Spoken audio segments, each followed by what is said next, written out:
51 சக்தி பீடங்கள் என்று சொல்லக்கூடிய தலைப்பில் தொடர் சொற்பொழிவு நடந்து கொண்டு வருகின்றது. இந்த தொடர் சொற்பொழிவில் 51 சக்தி பீடத்தில் நாம 34வது தலம் பாபநாசம். அந்த பாபநாசத்திற்குரிய பெருமைகளை எல்லாம் நேற்றைக்கும் நேற்றைய முந்தைய தினத்திற்கும் தெரிந்து கொண்டோம். ஓரளவுக்கு புரிஞ்சிருக்கும்னு நினைக்கிறேன். பாபநாசம் அப்படின்னா என்ன? நம்ம தமிழ்நாட்டில் அந்த தலம் இருக்கின்றது. நவ கைலாயம் என்று சொல்லக்கூடிய நவ கைலாயமும் அந்த இடத்தில் எப்படி ஆரம்பித்தது, யாரால ஆரம்பித்தது, இது எல்லாமே நம்ம நேற்றைய தினத்தில் தெரிந்து கொண்டோம். அப்போ பாபநாசம் என்கின்ற ஒரு தலத்தில் மனிதர்களினுடைய 7 ஜென்மத்தினுடைய பாவத்தை போக்கிக் கொள்ளக்கூடிய ஒரு வல்லமை நம்ம ஸ்டேட்டில் இருக்குது. அப்போ நம்மெல்லாம் எவ்வளவு புண்ணியம் பண்ணியிருக்கோன்னு யோசிக்கணும். ஏன்னா பாவம் போகுமான்னு ஒரு கேள்வி. அந்த பாவத்தை, ஏன்னா நிறைய பேர் ஒரு சந்தேகமும் இருக்குது. இந்த பாபநாசத்துக்குரியதிலே நிறைய சந்தேகமும் இருக்குது. நம்ம தெரிஞ்சு செய்கிற பாவத்திற்கு தண்டனை உண்டான தண்டனை தான். நீங்கள் எந்த பாவம் செய்தாலும் தெரிஞ்சு செய்தால் அதற்கு ஒரு தண்டனை உண்டு. கடவுளே தவறு செய்தாலும் தண்டனை நிச்சயம். கடவுளே. அப்ப நாமெல்லாம் கடவுள் தவறு செய்தாலே தண்டனை நிச்சயம் பொழுது 33 கோடி தேவர்கள் தட்சன் செய்த யாகத்தில் கலந்து கொண்டு சிவன் நிந்தனையை காதால கேட்டாங்க. அதுக்கு தான் 1008 அண்டங்களும் 108 யுகமாக துன்பப்பட்டார்கள் தேவர்கள். அவங்க பண்ண ஒரு தப்பு, சிவநிந்தனையை காதால கேட்டாங்க. அது ஒரு பாவம். அப்போ இது மட்டும்தான் பாவமா? ஒரு கேள்வி வருது. பாவம் என்று சொல்லக்கூடியதை முன் ஜென்மத்தில் என்ன பண்ணோன்னு நமக்கு தெரியாது. அதுதான் தெரியாமல் செய்த பாவம். அது என்ன? தெரிஞ்சு பண்ற பாவம். இந்த ஜென்மத்தில் தெரிஞ்சு பண்றதெல்லாம் பாவம்தான். தப்பா எதெல்லாம் செய்யறோமோ அதெல்லாம் பாவம்தான். இதுக்கு தண்டனை எப்படான்னா, ஒண்ணு நம்ம பிள்ளைங்க அனுபவிப்பாங்க நம்ம கண்ணு முன்னாடியே. ஏன்னா இது கலியுகம். மாதா பிதா செய்வது மக்களுக்கு. அப்பனா என்ன அர்த்தம்? இளமையில் முடிஞ்ச வரைக்கும் தவறு செய்ய வேண்டாம்னு சொல்றேன். முதுமையில துன்பப்படுறோம்னா, இளமையில துன்பப்படுறோம்னா காரணம் ஒன்று அப்பா அம்மா செய்கிற கர்மா, இன்னொன்று முன் ஜென்மத்து கர்மா. முன் ஜென்மத்து கர்மாவைத்தான் நாம் எல்லோரும் தெரியாமல் செய்த கர்மா அப்படின்னு சொல்றோம். அப்ப தெரியாமல் செய்த கர்மா என்பது முன் ஜென்மத்துக்குரியது. என்ன அருணகிரி பெருமான் சொல்றாரு இல்லையா? 7 கடல் மணலை அளவிடின் அதிகம் எனதிடர் பிறவி அவதாரம். ஒரு பிறவியா இருக்கு இல்ல, பல பிறவிகள் இருக்கிறது. அப்ப அந்த பிறவி தோறும் எழுந்தோறும் என்னென்ன தவறுகள் செய்திருக்கிறோம், அதான் ரொம்ப முக்கியம். அந்த தவறுகளுக்கெல்லாம் பிராயச்சித்தம் தேடணும் இல்லையா? அதுல இருந்து விமோச்சனம் பெறணும் இல்லையா? இறைவன் சிவபெருமான் கிட்ட முக்தி பெறணும் இல்லையா? அதற்கு பாபநாசம் ரொம்ப உதவியா இருக்கு. ஒரு முறையாவது நாம் எல்லாம் பாபநாசத்திற்கு போய் தாமிரபரணி ஆற்றில் நீராடி அந்த இறைவனை வணங்கணும். அது பாவம் தீரக்கூடியது பாபநாசம். அதனாலதான் பாவத்தை நாசம் செய்யக்கூடிய இடம் பேர்லயே வச்சுட்டார், பாபநாசம். பாவம் நாசமடையக்கூடிய இடம். அதனால முடிஞ்ச வரைக்கும் அந்த பாபநாசத்தை, ஏன்னா இவ்வளவு காலம் தெரியாம இருந்திருந்தா கூட இப்ப இதன் மூலியமாக தெரிந்து கொண்டு முடிஞ்ச வரைக்கும் ஒரு முறையாவது போய் அந்த தலத்தை தரிசனம் பண்ணிட்டு வாங்க. அந்த தாமிரபரணி ஆற்றில் குளிச்சுட்டு வரணும். ஏன்னா தீர்த்தம் ரொம்ப விசேஷம். இங்கிருந்து நீங்கள்லாம் காசிக்கு போய் செலவு பண்ணிட்டு குளிக்கிறத விட வருஷத்துக்கு ஒரு முறை போய் பக்கத்தில் இருக்கிற தாமிரபரணி ஆற்றில் குளிச்சுட்டு வரலாம், காவேரியில் குளிச்சுட்டு வரலாம். எப்பெல்லாம் நீர்நிலைக்கு போறீங்களோ அங்கெல்லாம் ஒரு குளியல் போடணும். நீர்நிலைக்கு போகும்போதெல்லாம் ஒரு குளியல் போடணும். அந்த நீராடிட்டு வந்தா நம்ம பாவம் தொலையும். நீராடினால் பாவம் தொலையும். சரி, நீராடினால் நிச்சயமா பாவம் தொலையுமா? ஒரு கேள்வி வருது எல்லாருடைய மனசுலையும். அதுக்கு ஆதி சங்கரர் என்று சொல்லக்கூடிய பெருமான் இங்கிருந்து காசியம்பதிக்கு போனார். காசியில இப்போ கொஞ்சம் கிளீன் பண்ணி வச்சிருக்கிறாங்க. முடிஞ்ச வரைக்கும் எவ்வளவு சுத்தமாக வைக்க முடியுமோ அந்த அளவுக்கு இப்போ கிளீன் பண்ணி வச்சிருக்கிறாங்க. ஒரு காலத்தில் அந்த மாதிரி இல்லை. நானே ஒரு 8 வருஷத்துக்கு முன்னாடி போகும்போது கொஞ்சம் அழுக்கடைந்து, ஒரு 10 வருஷத்துக்கு முன்னாடி 8 வருஷத்துக்கு முன்னாடி எல்லாம் கொஞ்சம் அழுக்காக தான் இருந்தது. ஆனால் இப்போ ஓரளவுக்கு முழுமையாக ஓரளவுக்கு அதை சுத்தப்படுத்தி இருக்கிறாங்க கங்கையை. அப்போ அந்த இடத்துல ஆதிசங்கர பெருமான் போனார். போன பெருமானாக இருக்கக்கூடியவர் கங்கையில் ஒரு பக்கம், கங்கையினுடைய சிறப்பு என்னன்னு கேட்டால், ஒரு பக்கம் பிணம் மிதக்கும், ஒரு பக்கம் மலஜலம் மிதக்கும், ஒரு பக்கம் இறந்தவர்களுடைய சாம்பலை கரைத்து கொண்டிருப்பார்கள். இதுக்கு நடுவில் தான் நம்ம நீராடணும். காசிக்கு போனவங்களுக்கு தெரிஞ்சிருக்கும். அப்போ இதற்கு நடுவில் நீராடுகின்ற பொழுது நம்ம மனசில் என்ன தோணும்? இவ்வளவு அழுக்கு, நம்ம பாவம் போகணுன்றதுக்காக தான் நாமே இங்கே வந்தோம். இவ்வளவு அழுக்கா இருக்கிற தண்ணியில் குளிச்சா பாவம் போகுமா அப்படின்ற ஒரு கேள்வி எல்லார் மனசுலையும் வந்துடும். அந்த அளவுக்கு அழுக்கா இருக்கும் ஒரு காலத்தில். அப்போ அப்படி ஒரு நினைப்பு நம்ம மனசுல வந்தா, நமக்கு முன்னாடி எத்தனை பேர் நீராடினார்களோ அவர்களுடைய பாவம் நம் தலைக்கு வந்துருமா. கங்கையை பழிக்க கூடாது. தாயை பழித்தாலும் பழிக்கலாம், தண்ணியை பழிக்க கூடாதா. தாயை பழிச்சாலும் பழிச்சுடலாம். புனிதமான ஆற்று நீராக இருக்கக்கூடிய நம் பாவத்தை போக்கக்கூடியதை பழிக்க கூடாதான். ஏன்னா தாயினாலும் பொறுத்து கொள்வாள், ஆனால் அந்த தண்ணி பொறுத்து கொள்ளாதான். கங்கை உடனே சாபம் கொடுத்துருவாளாம். இதுக்கு முன்னாடி எத்தனை பேர் குளிச்சாலும் அவள் பாவத்தெல்லாம் நீ வச்சுக்கோ போ, அதுதான் சொல்வா. காசிக்கு போனாலும் கருமந்தொலையிலம்பா. காசிக்கு போயும் கருமந்தொலையிலன்னா அதான் அர்த்தம். அப்போ புனிதமான இடத்தை நீராடுகின்ற பொழுதெல்லாம் ஆதிசங்கர் போனதை இவ்வளவு அழுக்கான தண்ணியில் போய் நம்ம குளிக்கணுமா ஒரு கேள்வி வந்துச்சு அவர் மனசுல. அப்படி கேள்வி வருகிற பொழுது அவர் பார்த்தார், யோசிக்கிறார். என்ன யோசிக்கிறார்? நம்ம குளிக்காம போயிடலாம் அப்படின்னு வந்தார்.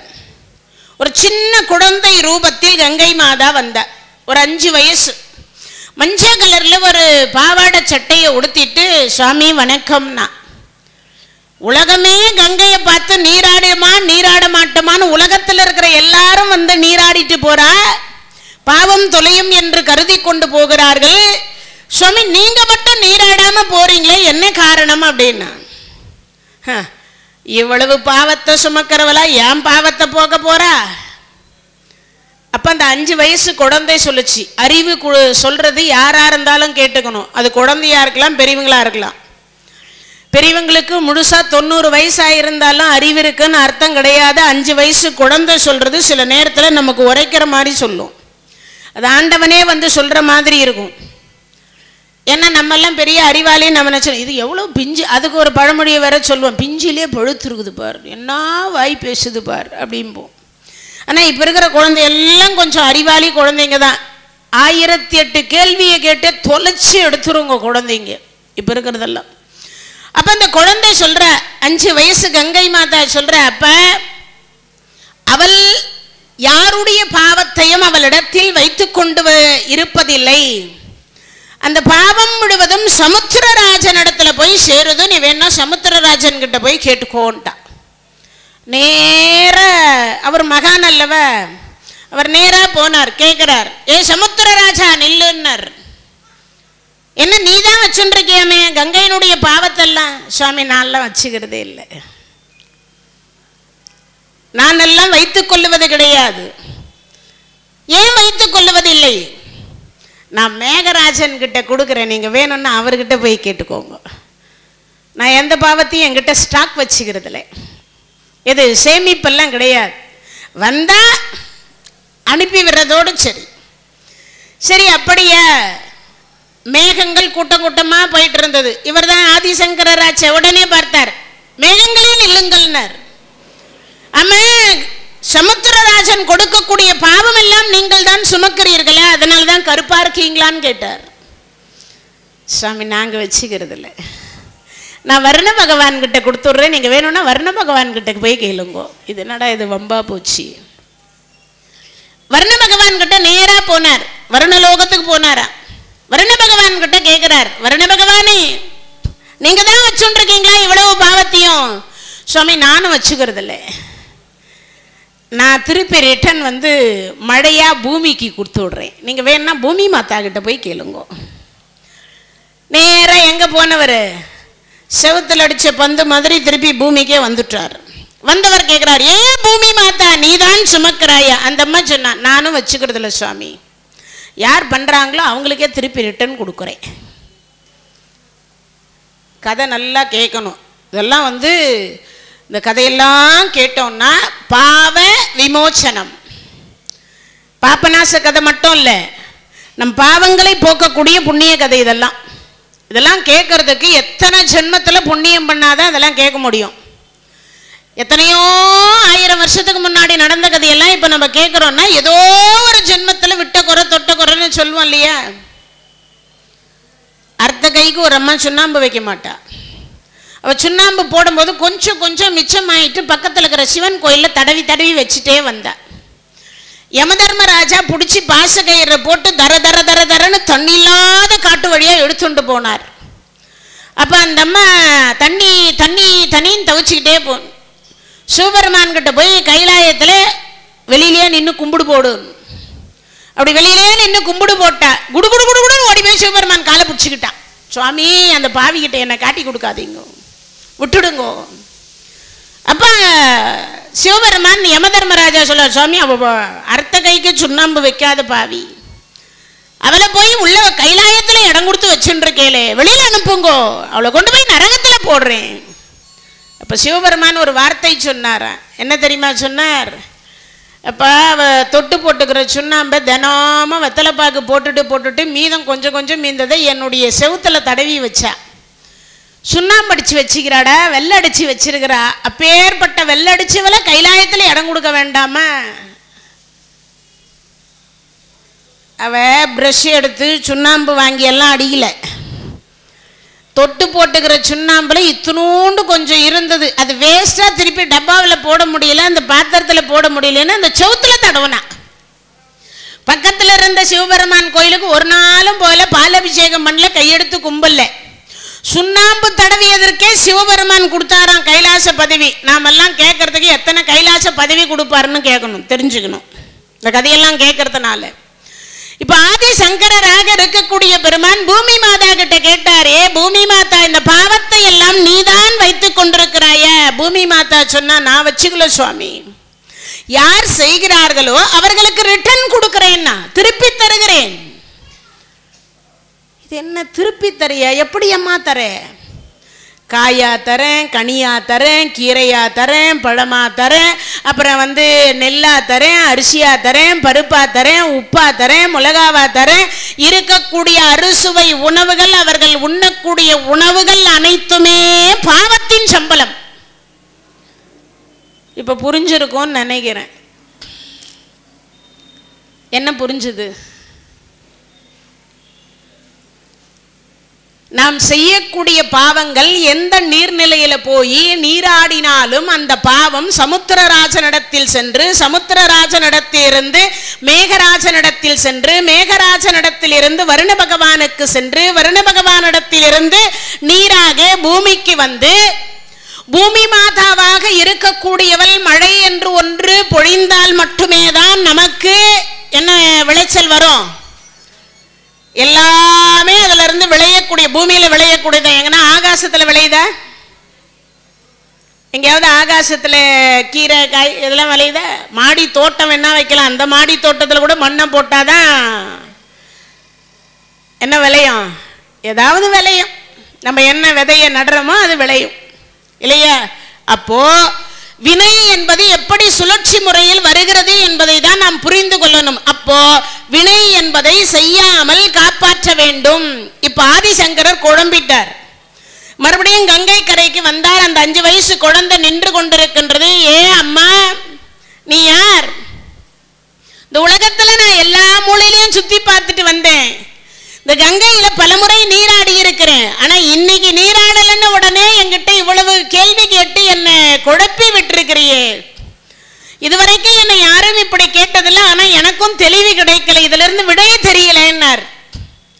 1000 தலை 2000 கை கங்கா பவானி விஸ்வரூப காட்சி காண்பித்தாள். இந்த காட்சியை பார்க்க முடியுமா நம்மால?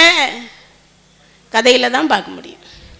இந்த காட்சி காண்பித்த அடுத்த வினாடி அது, அம்மா லோகமாதா, நீயா என்னிடத்தில் இவ்வளவு நேரம் விளையாடியது? ஆமா, நான் தான் விளையாடினேன். அம்மா, ஏன் விளையாடினாய்? இல்ல, உன்ன மாதிரி ஒரு மகான் வந்து நீராடுனா, உன்ன மாதிரி ஒரு மகான் வந்து நீராடினா நான் கங்கை என்கின்ற நான் புனிதமடைவேன்.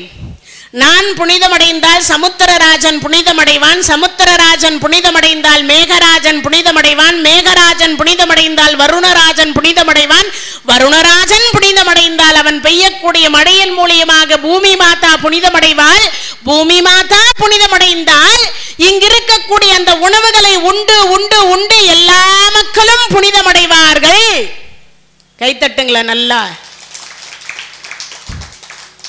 அப்ப இங்க இருக்கக்கூடிய அத்தனை மக்களையும் புனிதமடையக்கூடிய செய்யக்கூடிய வாய்ப்பு என்பது ஒரு மகானாக வாழ்ந்து காட்டினால் உண்டு. இப்ப புரிஞ்சிருக்கும் நினைக்கிறேன் பாபநாசத்துக்கும் இந்த கதைக்கும் என்ன சம்பந்தம்னு. அந்த மாதிரி நாம் எல்லாம் பாவம் செய்யாமல் ஆதிசங்கரரை போன்று வாழ முடியுமான்னா முடியாது. நிச்சயமா ஏதாவது ஒரு பாவம். மனுமுறை கண்ட வாசகத்தில் 44 வகையான பாவத்தை வள்ளலார் சுட்டி காட்டுறார் இல்லையா? அதுபோல ஏதோ ஒரு வகை பாவம் செய்திருப்போம். அந்த பாவம் விலகுவதற்காக முடிஞ்ச வரைக்கும் பாபநாச திருத்தலத்திற்கு சென்று அங்க இருக்கக்கூடிய தாமிரபரணி, எங்கேயாவது குளத்துல ஆறு ஓடக்கூடிய ஆறு இருந்தா, குளம் இருந்தா அந்த இடத்துல கை கால் முஞ்சியாவது குளிக்கிறதுக்கு தடை விதிக்கப்பட்டிருந்தா கை கால் முஞ்சாவது கழுவிட்டு மேல தலையில 2 அந்த தீர்த்தத்தை எடுத்து தலையில தெளிச்சு கொண்டு நீராடுறதுக்கு அனுமதி அப்படின்னு பார்த்தா அந்த தலத்தில் நீராடி விட்டு முடிஞ்ச வரைக்கும் நீராடணும். எல்லா தீர்த்தத்திலையும் 66,000 கோடி தீர்த்தங்கள் இருக்கான் இந்த பூமியில. எத்தனை கோடி? 66,000 கோடி தீர்த்தம் இருக்கு. ஆனா அவ்வளவு தீர்த்தம் இருந்தும் நம்ம பாவம் தொலைலன்னா நம்ம எவ்வளவு பண்றோம்னு யோசிக்கணும். 66,000 கோடி தீர்த்தம் இருந்தும் நாம அவ்வளவு தீர்த்தத்துல குளிச்சோம் நம்ம பாவம் போகலன்னா நம்மள எவ்வளவு பாவம் பண்ணி வச்சுக்கிறோன்றத புரிஞ்சுக்கணும். இன்னொன்னு, இங்கிருந்து காவேரிக்கு சில பேர் போறா, தாமிரபரணிக்கும் சில பேர் போறா. ஆனா ஜலதோஷம் பிடிச்சிக்கும் சளி பிடிச்சிக்கோன்னிட்டு காலை வைக்கவே பயப்படுறா, குளிக்கிறதுக்கே பயப்படுறாங்க. அப்புறம் எங்க இருந்து பாவம் போறது? உண்டா இல்லையா? ராமேஸ்வரத்துக்கு வெட்டி 22 கிணத்துல குளிக்காம வந்தா ராமநாமதம் சாமிக்கா நஷ்டம், நமக்கு தானே நஷ்டம். அதனால இந்த பாபநாச தலத்திற்கு சென்று முடிஞ்ச வரைக்கும் அங்க குளிச்சுட்டு, அது மட்டும் இல்லை, இந்த பாபநாச தலம் ரொம்ப ரொம்ப சிறப்புக்குரியது. ஏன் மீண்டும் மீண்டும் சொல்றேன்னா, முக்கில்லா ஈசன் என்று சொல்லக்கூடிய மரத்திற்கு, அந்த மரத்திற்கு கீழே இந்த ஈசன் இருக்கின்றார். எதற்கு அந்த பெயர் வந்தது அப்படின்னா, ரிக்வேதம், எதிர்வேதம், சாமவேதம், இந்த 3 வேதங்களும் அங்கு மரமாக இருக்கின்றது. ஆகாயம் என்று சொல்லக்கூடிய அதர்வன வேதமாக இருக்கக்கூடியது ஆகாயமாக இருந்து அங்கிருக்கக்கூடிய அந்த பாபநாச ஈஸ்வரராக இருக்கக்கூடியவரை அது வழிபாடு செய்து ருக்வேதம், எதிர்வேதம், சாமவேதம், அதர்வன வேதம் என்கின்ற அந்த 4 வேதங்களும் தங்களுடைய பாவத்தை போக்கிக் கொண்ட தலம் பாபநாசம். வேதங்களே தங்களுடைய பாவத்தை போக்கிக் கொண்டு வழிபாடு செய்து பாவத்தை நீக்கி இருக்கக்கூடிய ஒரு தலம் அப்படின்னா அது நம்ம ஸ்டேட்ல இருக்குன்னா, முழுமையாக நம்ம ஒரு முறையாவது வாழ்க்கையில 100 வருஷம் வாழுகிறபடும் இல்லையோ, ஒரு முறையாவது அந்த தலத்தை போய் அங்க இருக்கிற ஈசனை கண்ணார கண்டு மனதார ஒரு வாழ்த்தணும். யாரு? அங்க இருக்கக்கூடிய ஈசனை ஒரு வாழ்த்து சொல்லணும். எதுவுமே தெரியலன்னா சிவாய நம என்று சிந்தித்திருப்போர்க்கு அபாயம் ஒரு நாளும் இல்லை. உலகெல்லாம் உணர்ந்து ஓதுதற்கரியவன் நிலவுலாவிய நீர்மலி வேணியன் அலகில் ஜோதியன் அம்பலத்தாடுவான் மலர் சிலம்படி வாழ்த்தி வணங்குவான். இதையாவது சொல்லணும், இதையாவது சொல்லணும். அப்படி சொல்லி அந்த வணங்கிட்டு நாம் எல்லாம் அந்த இறைவனை வணங்கிட்டு வந்தோமே ஆனால் நம் பாவம் தொலையும். சுமங்கலி பெண்கள் நேற்றே சொன்னேன், அங்கே மஞ்சள் அடித்து அதில் அபிஷேகம் பண்ணிட்டு வந்தால் தீர்க்க சுமங்கலி பாக்கியம் கிடைக்கும். கல்யாணம் ஆகாதவர்கள் அந்த தலத்தில் போய் மஞ்சள் இடிச்சு அந்த அபிஷேக தீர்த்தத்தை குடித்து வந்தால் கல்யாணம் நடக்கும். பிள்ளை பேரு இல்லாத தம்பதியர்கள் அந்த தலத்துக்கு போய் மஞ்சள் இடிச்சு அதை அபிஷேகம் பண்ணி அந்த தீர்த்தத்தை அருந்தினால் கண்டிப்பாக ஆத்தாலை எங்கள் அபிராம வள்ளியை அண்டமெல்லாம் பூத்தாலை மாதுளம் பூ நிறத்தாலை புவியடங்கு காத்தாலை அங்கையில் பாசாங்குசமும் கரும்பும் வில்லும் சேர்த்தாலை முக்கண்ணியை தொடுவார்க்கு ஒரு தீங்கும் இல்லையே. எத்தனை தீங்கு இருக்கோ அவ்வளவும் போய்க்கிடுவாளாம். யாரு? அங்க இருக்கக்கூடிய உலகம்மை உலகநாயகி. அப்பேற்பட்ட ஒரு சிறப்புக்குரிய அம்பாள். அதே மாதிரி குழந்தைகளுக்கு ராகு கேது தோஷம், செவ்வாய் தோஷம் மற்றும் இருக்கக்கூடிய கிரக தோஷம், மாங்கல்ய தோஷம், இது போன்ற தோஷங்கள் இருக்கு. அந்த குழந்தைக்கு ஆயுள் குறைபாடு இருக்கு. பிறந்ததுமே ஜாதகம் எழுதுவோம் இல்லையா, ஜோதிடர்கள் சொல்லுவாங்களே அந்த குழந்தைக்கு ஆயுள் குறைபாடு இருக்கு அப்படின்னு. அப்படி ஏதாவது ஒரு குறைபாடு இருக்குன்னு சொல்லி யாராவது சொன்னா அந்த தலத்துக்கு போய் பாபநாச தலத்தில் போய் அந்த ஈசனுக்கு இந்த குழந்தைய தத்து கொடுத்து மீண்டும் அந்த குழந்தைய தத்து எடுத்துக்கணும். ஒரு சில தலங்கள்ல இந்த குழந்தைகளை தத்து கொடுக்கிற வழக்கம் உண்டு தென்னாட்டில். நம்மளுடைய பாபநாசத்திலையும் அதே மாதிரி, திருச்செந்தூர் தலத்திலையும் அதே மாதிரி. சில குழந்தைங்க வீட்டில் 2 குழந்தைங்க இருக்கும், 2த்துக்கும் ஒரே நட்சத்திரம் இருக்கும், ஒரே ராசி இருக்கும், 2ம் ஒன்றுக்கு ஒன்று விட்டு கொடுக்காது. அந்த மாதிரி இருக்கக்கூடிய குழந்தைங்களை கூட அந்த தலத்தில் போய் நீங்கள் தத்து கொடுத்து தாய் மாமனை விட்டு தத்து எடுத்துக்கணும். உடனே கேட்டுறாதீங்க, தாய் மாமன் இல்லாதவர்கள் என்ன பண்ணுறது, அத்தை வீட்டுக்காரர் இருந்தால் எடுங்க, இல்லை ஒரே ஒன்றா தான் நான் பிறந்தது வளர்ந்தது எல்லாமே என்ன பக்கத்து வீட்டுக்காரர் யார் அந்த குழந்தை மாமான்னு கூப்பிடுதோ அந்த மாமாவை வச்சு தத்தெடுத்துக்கோங்க. ஏன்னா நம்ம ஆட்கள் எல்லாம் கிராஸ் கேள்வி கேட்குறதுன்னா ரொம்ப பிடிக்கும். ஆமாம், சொல்லும் பொழுதே கேட்டுருவா, இது என்னமோ சொன்னால் அந்த அம்மா சொன்னால் எனக்கு ஒன்றும் விளங்கலேம்பா, எனக்கு ஒன்றும் புரியலேம்பாங்க. அதுக்காக தான் முதலே விளக்கி சொல்லிடுறோம் அதற்குரியது. அதனாலே அந்த பாபநாச தலத்தில் குழந்தைகளை தத்து கொடுக்கக்கூடிய வழக்கம் இன்னைக்கும் உண்டு.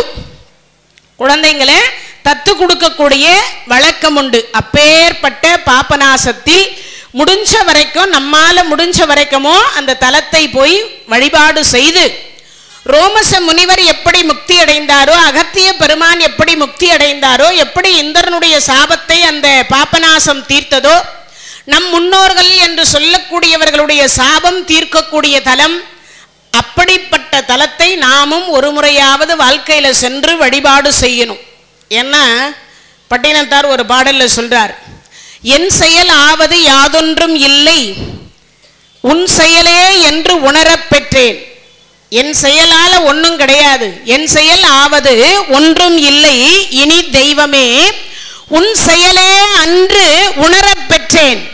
இந்த ஊன் எடுத்த பின் செய்த தீவினையோ இங்கனே வந்து, ஏன்னா நான் என்ன பண்ணேன்னு எனக்கு தெரியாது.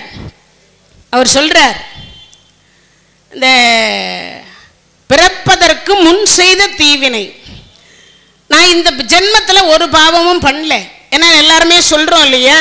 அதனால சொல்றார், என் செயல் ஆவது யாதொன்றும் இல்லை இனி தெய்வமே உன் செயலே என்று உணரப் பெற்றேன்.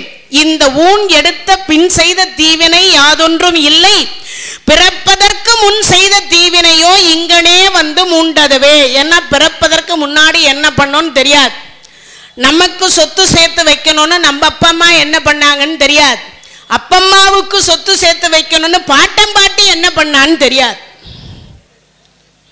அப்ப இந்த பாவம் எல்லாம் நம்ம அனுபவிக்கணும்னு அர்த்தம், இதனுடைய கர்மாவை நாம் அனுபவிச்சே தீரணும்னு அர்த்தம். அதனால முடிஞ்ச வரைக்கும் நம் பாவங்கள் தீரக்கூடிய ஒரு சிறப்பு மிக்க தலமாக பாபநாசம் விளங்குகிறது தமிழ்நாட்டில் தென் மாவட்டங்களில் இருக்கக்கூடியதை. அதனால முடிஞ்ச வரைக்கும் இந்த பாபநாசத்தை வழிபாடு செய்ய வேண்டும். அதனால இன்றைய தினத்தில் பாபநாசம் நிறைவடைந்து அங்கிருந்து ஸ்ட்ரைட்டா பாபநாசத்திலிருந்து இப்ப நம்ம திருநெல்வேலிக்கு போறோம். அடுத்த தலம் 35வது தலம் காந்தி பீடம் என்பது அந்த தலத்தினுடைய பெயர். தமிழ்நாட்டில் நம்ம ஸ்டேட்ல இருக்கு, தென்னாட்டில் இருக்கு. காந்திமதி என்பது அம்மையனுடைய பெயர். திரு அருட்பாவல சொல்றார், நல்வேலி சூந்து நலம் பெறும் ஒன் செஞ்சாலி நெல்வேலி உம்மை நிலையமே அப்படின்றார். யாரு? வள்ளலார் சுவாமிகள். அந்த தலத்தை வணங்கினாலோ அல்லது தொட்டாலோ அந்த தலத்துல போய் காலடி வச்சாலே நமக்கு என்ன பஞ்சம் இருக்காதா? சாப்பாட்டுக்கு பஞ்சம் இருக்காதா? பேர்லயே என்ன வச்சுட்டு இருக்கார்? நெல்லை அப்பர்னு பேரு. என்ன பேரு? நெல்லையப்பர்னு பேரு. இந்தியாவினுடைய தென்கோடி பகுதியில் உள்ளது திருநெல்வேலி நகரம் அப்படின்னு சொல்லக்கூடியது. கையிலையில் சிவபெருமானுக்கும் பார்வதி அம்மையாருக்கும் திருமணம் நடந்த பொழுது பொதிகை மலைக்கு வந்த அகத்திய மகரிஷியை அனுப்பி சமப்படுத்துகிற பொழுது இந்த காந்திமதி என்று சொல்லக்கூடிய தலத்தில் திருக்கல்யாண கோலத்தை காண்பித்தார். நான் முன்பே சொன்ன இல்லையா, பாபநாசத்திலையும் காண்பித்திருக்கிறார், இந்த திருநெல்வேலி தலத்திலும் காண்பித்திருக்கின்றார், திருவேற்காடு என்று சொல்லக்கூடிய தலத்திலும் காண்பித்திருக்கின்றார். இப்ப அந்த தலம் கருமாரியம்மனுடைய தலமா இருக்கும். ஆனா பின் சைட்ல பாத்தீங்கன்னா சிவலிங்கம் இருக்கும். திருவேற்காட்டு கருமாரியம்மனுடைய ஆலயத்திற்கு பின் சைடு போய் பார்த்தீங்கன்னா அந்த தலம் கிட்டத்தட்ட 5000 வருஷத்திற்கு முன்னதாக இருக்கக்கூடிய சிவாலயம் அது. ஏன்னா பெரும்பாலும் அம்பாள் ஆலயம் தான் நிறைய பேருக்கு தெரியும். அங்க இருக்கிற பக்கத்தில் இருக்கக்கூடிய சுத்தி பார்க்கிற பொழுது தெரியும், அங்க சொல்லுவாங்க அந்த அகத்திய மகரிஷிக்கு அந்த திருக்கல்யாண கோலத்தை காண்பித்த ஒரு தலம். ஏன்னா எங்கெல்லாம் ஒரு திருக்கல்யாண கோலத்தை நினைக்கிறாரோ அந்த தலத்துல எல்லாம் காமிப்பார். யாரு? சிவபெருமான். ஏன்னா நமக்கு நிறைய பேருக்கு ஒரு சந்தேகம் இருக்கும் இல்லையா, இங்கேயும் காமிச்சுக்கிறாரு, அங்கேயும் காமிச்சுக்கிறாரு, அங்கேயும் காண்பித்திருக்கிறார். அவருக்கு எப்பெல்லாம் கல்யாண காட்சி பார்க்கணும்னு தோணுதோ அப்பெல்லாம் காண்பிச்சுக்கிறார். ஏன்? ஈசனுக்கு சமமாக போய் அவர் நின்னதனாலே மற்றவங்க எல்லாருக்கும் அந்த பாக்கியம் கிடைக்கல, ஆனா அவருக்கு மட்டும் அந்த பாக்கியம் கிடைச்சது. அதனால அப்பேற்பட்ட ஒரு தலம் என்பது திருநெல்வேலி என்று சொல்லக்கூடிய தலம். அப்போ அந்த திருநெல்வேலி என்று சொல்லக்கூடிய தலத்தில் என்னென்ன சிறப்புகள் இருக்கிறது, அங்க என்ன நடந்தது, எப்படி அந்த திருநெல்வேலி தலம் இருக்கக்கூடியவங்க அப்படி வந்துடலாம், அப்படி முன்னாடி உட்காரலாம், அப்படி முன்னாடி வாங்க, எல்லாருமே அப்படி முன்னாடி வந்துடலாம். மழை தூறல் போடுது அப்படின்னா அப்படி முன்னாடி வாங்க, மண்டபம் காலியாக தான் இருக்கு.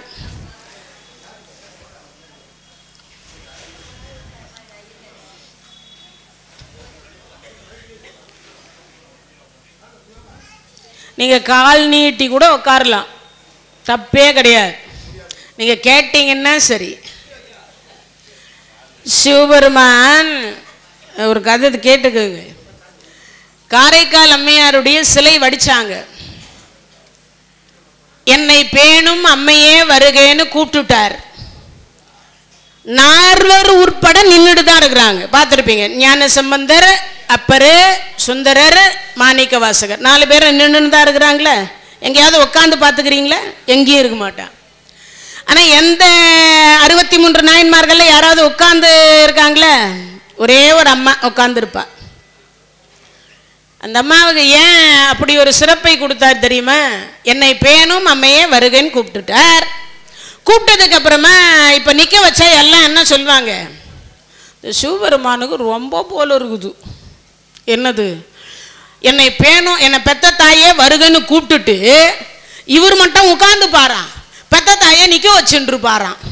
உலகத்தில் இருக்கிற எல்லா பிள்ளைங்களும் என்ன பண்ணுவாங்க? சிவபெருமானே பெத்தவலை நிற்க வச்சுட்டு இருக்கார், நீ என்ன சும்மா புலமின் இருக்க, சும்மா நில்லு அப்படின்னு நிற்க வச்சா என்ன பண்ணுறது? உதாரணம், சிவபெருமானை கூப்பிட்டுருவாங்கல்ல எல்லாரும். அதனால தான் சொன்னார், என்னை பேணும் அம்மையே வருகன்னு சொல்லிட்டேன். அவள் வயசான தோற்றத்தோட, அதுவும் காலில் மிதிக்க மாட்டேன்னு தலையால் நடந்து வந்துகிறான். உலகத்துக்கே கைலாயத்திற்கு ரோடு போட்டு கொடுத்தவ. அதனால அப்பேற்பட்டவளை நான் நிற்க வச்சா கால் வலிக்காத. உலகத்தில் இருக்கிற எல்லாரும் என்னை திட்ட மாட்டாங்களே, எல்லாரும் நிற்க வச்சு வடிச்சுப்பாங்களாம். பொழுது வடிச்சு பார்த்தா அந்த அம்மா சிலை உக்காண்டுக்குமா. மறுபடியும் நிற்க வச்சு வடிப்பாங்களா, மறுபடியும் பார்த்தா உட்கார்ந்துருக்குமா. அதுக்கப்புறம் தான் அந்த சிலை வடிக்கக்கூடியவர் கனவிலையும் அங்கே போய் பிரதிஷ்டை பண்ணக்கூடியவர்கள் கனவுலையும் போய் சொன்னார், ஏண்டா நானே எங்கள் அம்மானு கூப்பிட்டுட்டேன், புள்ள உட்கார்ந்துருந்து அம்மாவை நிற்க வச்சா பிள்ளையினுடைய வீட்டில் அம்மா நின்றுட்டு இருந்தா நல்லாவா இருக்கும்? இன்னொன்று, தாய்மைக்குன்னு ஒரு மரியாதை கொடுக்கணுமா இல்லையா? தாயில் சிறந்த கோயில் இல்லை, தாயே சிறந்த கோயில் இல்லைன்னு நானே சொல்லிட்டு நானே எங்க அம்மாவை நிக்க வச்சா எப்படின்னு. அதனால அப்படிப்பட்ட ஒரு சிறப்பு உட்கார வச்சிருக்கிறார். அதனால நீங்கள்லாம் வந்து கால் நீட்டிங்கன்னா கூட சிவபெருமான் கோச்சிக்க மாட்டார். சிவ அடியார்கள் பொன்னும் மெய்ப்பொருளும் தருவானை, போகமும் திருவும் புணர்ப்பானை, பின்னை என் பிழையை பொறுப்பானை. நம்ம பண்ற தப்பெல்லாம் பொறுக்கிற ஒரே ஒரு கடவுள் யாரான்னா சிவபெருமான். பண்ற தப்ப மட்டும் இல்லை, நீங்க என்ன பண்ணாலும் பொறுத்து போவார். பிரம்மாவும் நாராயணரும் கேட்டாங்க அப்படிதான், நாங்கெல்லாம் தண்டனை கொடுக்குற கடவுளா இருக்கிறோம், நீங்க மட்டும் அள்ளி கொடுக்குற கடவுளா இருக்கிறீங்களே அப்படின்னாங்க. என் பேர் என்னன்னு கேட்டார் சிவபெருமான். இல்ல இல்ல, அடியார்கள் சொல்ற பேர் என்ன? அம்மை அப்பர். என்ன பேரு?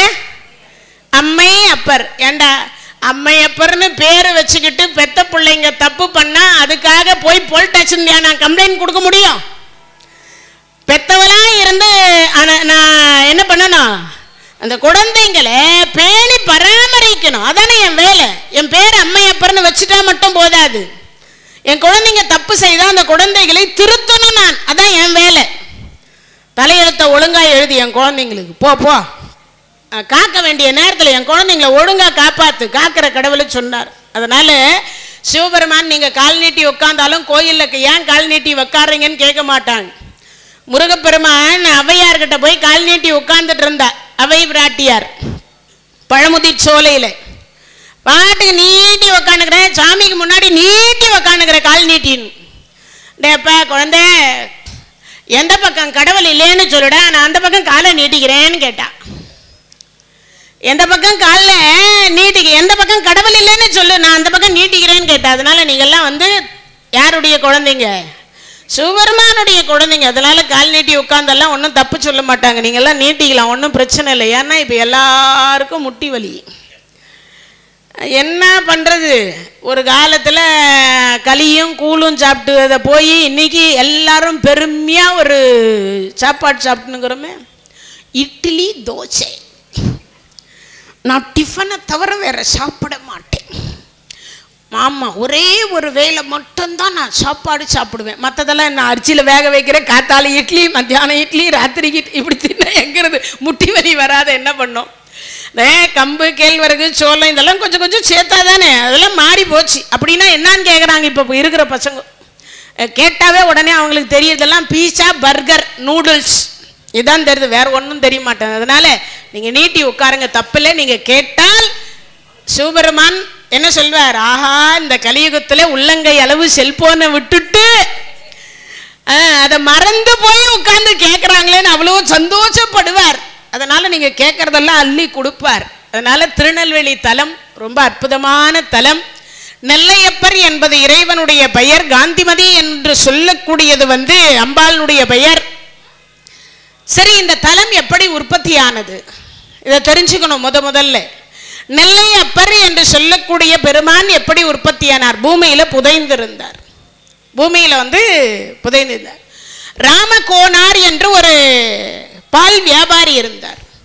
அந்த பால் வியாபாரி தினமும் அப்பா ஆண்ட மன்னனுக்கு அவங்க அரண்மனையில கொண்டு போய் பால் ஊற்றணும். இவர் பால் ஊத்துறதுக்கு எடுத்துட்டு போகும்போதெல்லாம் அங்க ஒரு கல்லு தடுக்கி அந்த பால் அங்க சாஞ்சிரும். அந்த பால் வந்து அங்க சாஞ்சிடும்.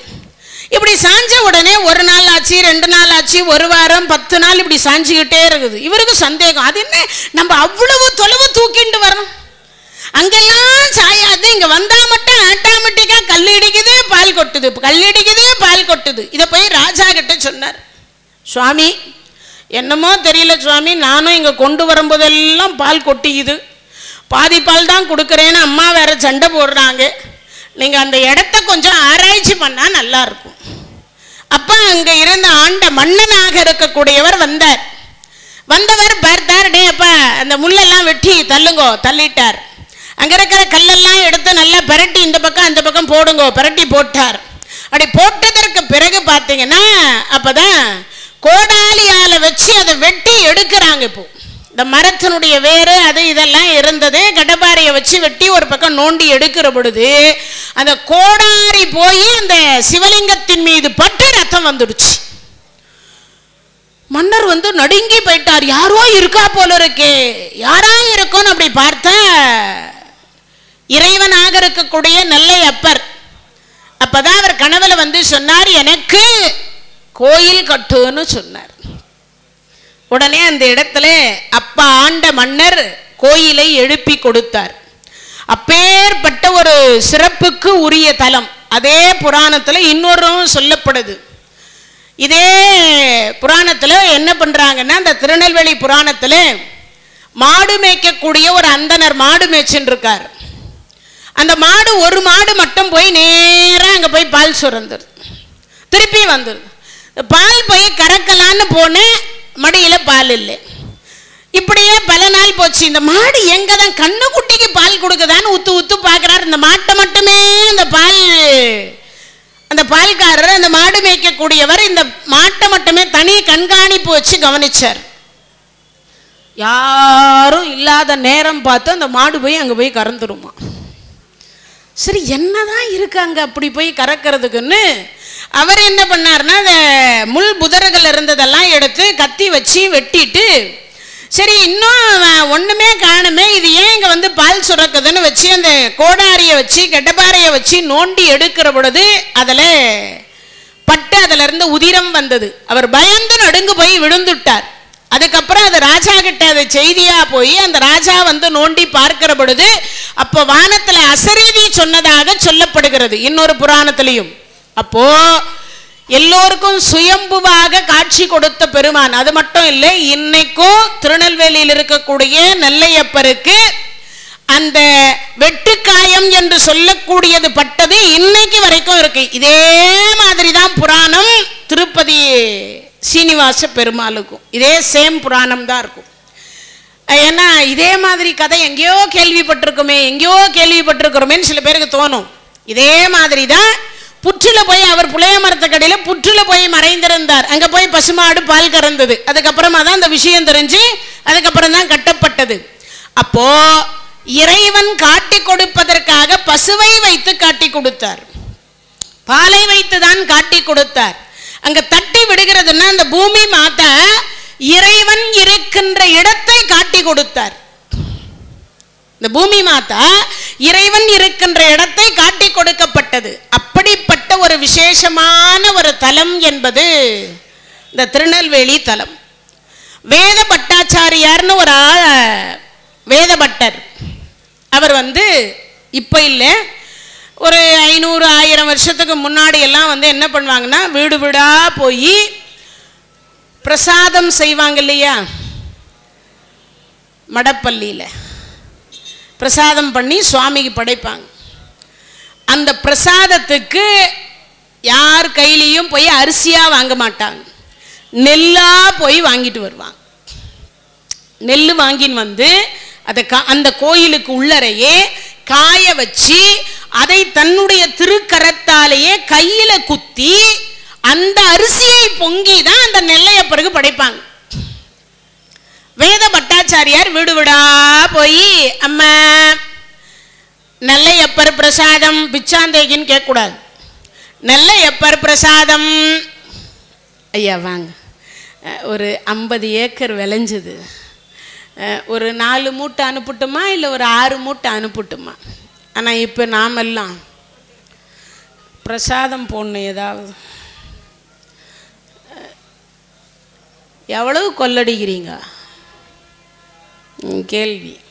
இப்பெல்லாம் பில் புக்கை காட்டின உடனே சொல்லிடுவாங்க.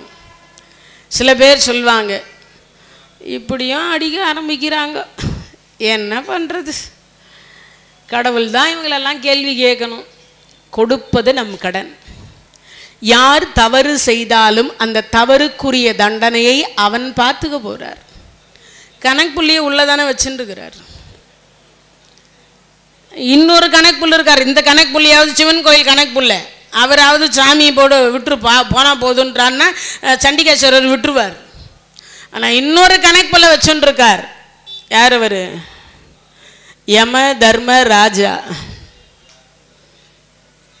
அவருக்கு பேர் என்னது? உலகத்திலேயே கொடிய தண்டனை கொடுக்கக்கூடிய கடவுள் யாருன்னா யம தர்மராஜா. ஆனா அவருக்கு பேர் என்ன பேரு? தர்மராஜா.